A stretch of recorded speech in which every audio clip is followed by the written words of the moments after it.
এই যে বড় বউ, ওকে নিয়ে পিরিত করলেই চলবে? এদিকে টেবিলের উপর যে এটো বাসনগুলো পড়ে রয়েছে সেগুলো মাজা কষা করবে কে? হ্যাঁ, কটা ঝি চাকর আছে? যাচ্ছি মা।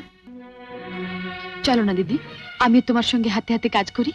ও বাবা, কি পিরিত রে! দেখবো দেখবো কত কাজ করতে পারো।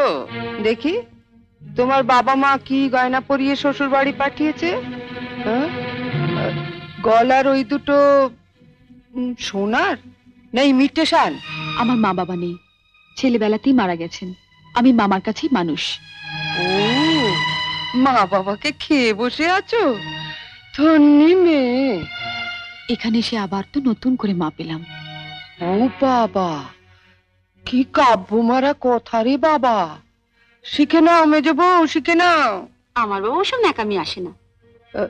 নাও, খোলো দেখি হাতটা। দেখি দেখি দেখি দেখি, ছোট বউয়ের মুখখানা দেখি।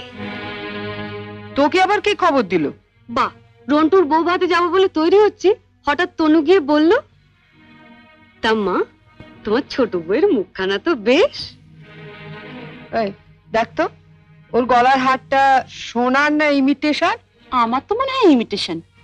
মা দেখেছেন আমার বিয়ের হারটা এখনো কেমন চকচক করছে? এটা তো মনে হচ্ছে না, কেমন যেন মেয়ের মেরে। এটা আমার মায়ের গয়না, মা মারা যাবার সময় মামার হাতে দিয়ে গিয়েছিলেন।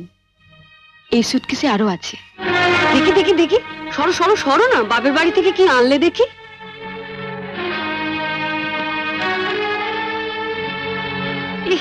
এ কি শাড়ি গো!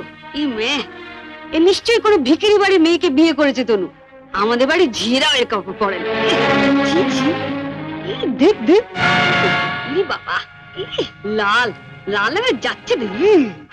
পাউডার। মা, মা আমি ঠিক বলছি মা, এ নিশ্চয়ই কোনো বস্তি বাড়ি মেয়ে, নইলে বিয়েতে কেউ এরকম শাড়ি দেয়? দেখ দেখ। বাহ, এই শাড়িটা কিন্তু বেশ, তাই না মেজে বৌদি? মোটামুটি। হ্যাঁ মা, আমাদের এখন আমাগুলো মানিয়েছে। খুব সুন্দর মানিয়েছে, ভালো, খুব সুন্দর। আমি এই শাড়িটা নিয়ে যাচ্ছি, রন্টুর বউ ভাতে পরে যাবো। শোনো, রাত্রিবেলায় ভালো করে আমি এসে সুটকেসটা ঘেটে দেখবো, কিছু যেন শরীর রেখো না। মা, নজর রেখো। শাড়িটা রেখে যাও। রেখে যাবে মানে? শুনলে না, ও এটা পরে ওর বন্ধুর বউ ভাতে যাবে। বউ ভাতে যাবে? নিজের শাড়ি পরে যাক। বড়লোক বাড়ির বউ ভিখিরি মেয়ের শাড়ি ধরে টানাটানি করছে কেন? ও মা, মেয়ের কি চোপা গো! আসতে না আসতে। আমি বলছি শাড়িটা ছাড়ো। না, আপনার মেয়ে না বলছিল আমার মামা যেসব শাড়ি দিয়েছে তা নাকি ওদের বাড়ি ঝিও পড়ে না? তামা, আপনি আপনার মেয়ের বিয়েতে এমন একটা শাড়িও দিতে পারেননি যেটা পরে রন্টুর বউ ভাতে যেতে পারে? আপনি তো দেখছি মা আমার মামার চেয়ে বেশি বিকিরি।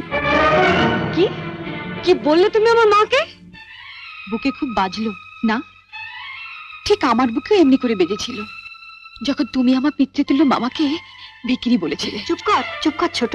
না, তুমি তো যত নষ্টের গোড়া। ও আসার সঙ্গে সঙ্গে 7 তাড়াতাড়ি কেন নিজের ঘরে নিয়ে এলে এবার বুঝতে পারছি। এর মধ্যে ওর কানে বিষ ঢেলে দিলে। দিদি কোথায় বিষ পাবে যে ঢালবে? আপনি আর আপনার মেয়ে তো বিষের জমিদারি নিয়ে রেখে দিয়েছেন। ছোট, শাড়িটা দিয়ে দে। না, আমার মামা খুব গরিব, বিয়েতে আমাকে ভালো শাড়ি না দিতে পারলেও এই শাড়িটা অনেক কষ্টে কিনে দিয়ে বলেছিলেন বাড়ির যিনি গুরুজন তার পায়ে দিয়ে প্রণাম করো।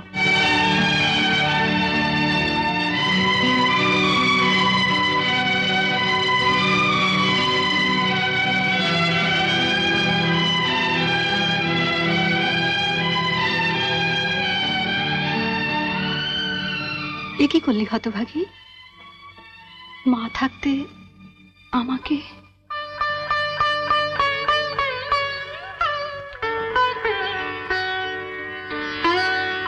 ছোটবেলায় মাকে হারিয়েছি, কত আশা নিয়ে বাড়িতে এসেছিলাম, নতুন করে আবার মাকে পাবো।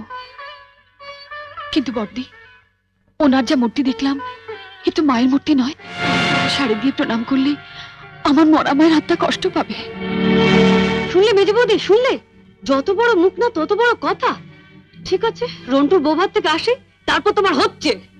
দাঁড়াও, যাবার আগে ছুঁড়ে ছুঁড়ে যে শাড়িগুলো ফেললে সেগুলো সুটকেসে তুলে দিয়ে যাও।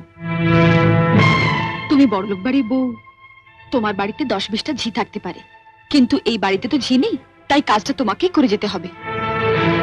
কি হলো, তোলো। ছেড়ে দে ছোট। তুমি চুপ কর বড়দি। রন্টুর বউ ভাতে যেতে গেলে কিন্তু এই কাজটা করে দিয়ে যেতে হবে ঠাকুরজি। আমার বাড়িতে? মা, কি ডাকাত মেয়ে রে বাবা। যাই, ওনাকে বলি গিয়ে যায়। তুমি কোথায় যাচ্ছ? শাড়িগুলো তোলো। মেজ বৌদি, ও বড় বৌদি, ছাড়। ছেড়ে দে ছোট, ছেড়ে দে, নইলে কিন্তু রন্টুর বউ ভাতে যেতে দেবো না। তোলো।